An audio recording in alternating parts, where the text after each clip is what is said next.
Hey, good morning everybody, JB the Ranch Mechanic. Just a quick video today. I'm not sure that I'm going to film this entire process, but what we're looking at here is an old, like 1970s vintage Taiwanese made drill press. This one, I think they made a whole bunch of different versions of these for different manufacturers, but the basic casting and headstock and table assembly is still the same. This one says Chicago Machine Tools on it, but it's imported by Allied International.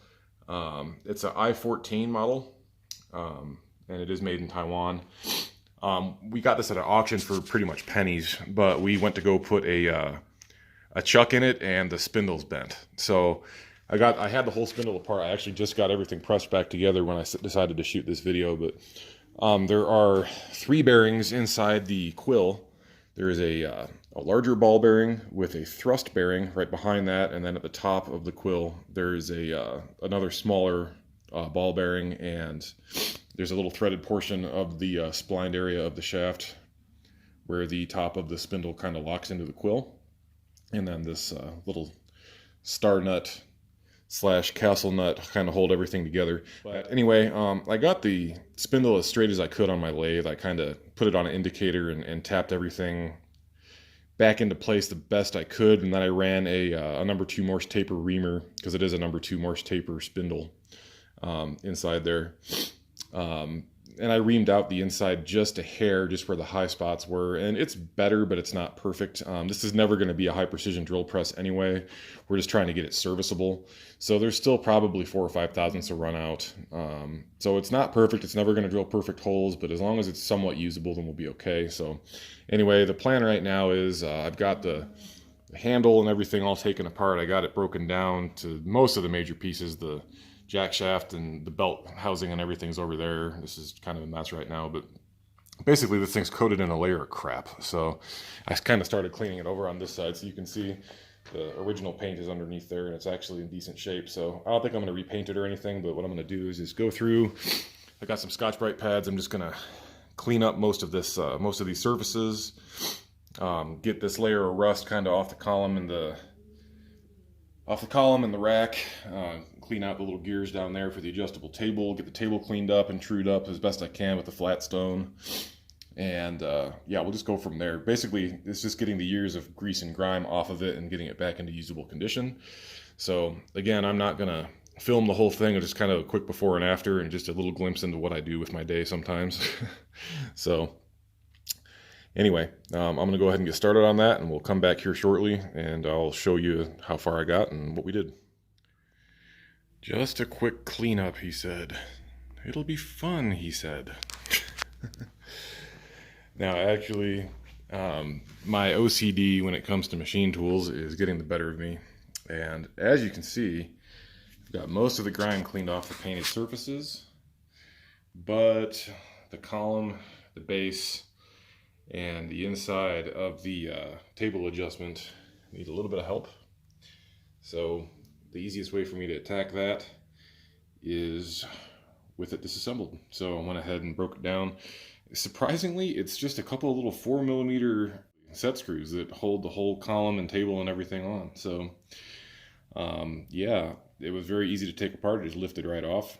That is a pretty freaking heavy headstock, though, I'll tell you that. I know most drill presses probably are a little bit heavy. This is actually the first one I've ever taken apart like this. So nothing like my lathe, but this thing is pretty beefy. So anyway, the saga continues. Next step is getting the column and the base taken care of, and then when I'm done, to protect it, I will put some penetrol on it. And all that is just a metal sealant, kind of like a clear coat, but it's not really a clear coat. It just kind of absorbs into the metal and dries, and it keeps it from oxidizing. So that is the next step. More to follow. Well, I gotta say, guys, it's coming along beautifully. The column came out way better than I ever thought it would. There's some staining and a little tiny bit of basically superficial pitting. It's not even really pitting, it's just stains. But rather than trying to get all that off up here, sorry, camera's freaking out. Trying to focus on that because my finger's in the way. Come on, baby, focus. Sun glare coming off of it's not helping. But anyway, rather than trying to get all that pitting off, I just cleaned it up, smoothed it up, and yeah, it looks really nice. Almost new. There are some areas of missing paint.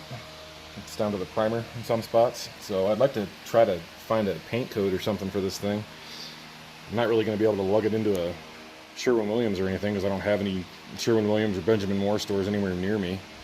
But I can see what I can find. Anyway, time to move on to cleaning up the table, and then we'll get the headstock and rack and table support and everything put back on. So more to follow shortly. Well guys, here it is, the finished product.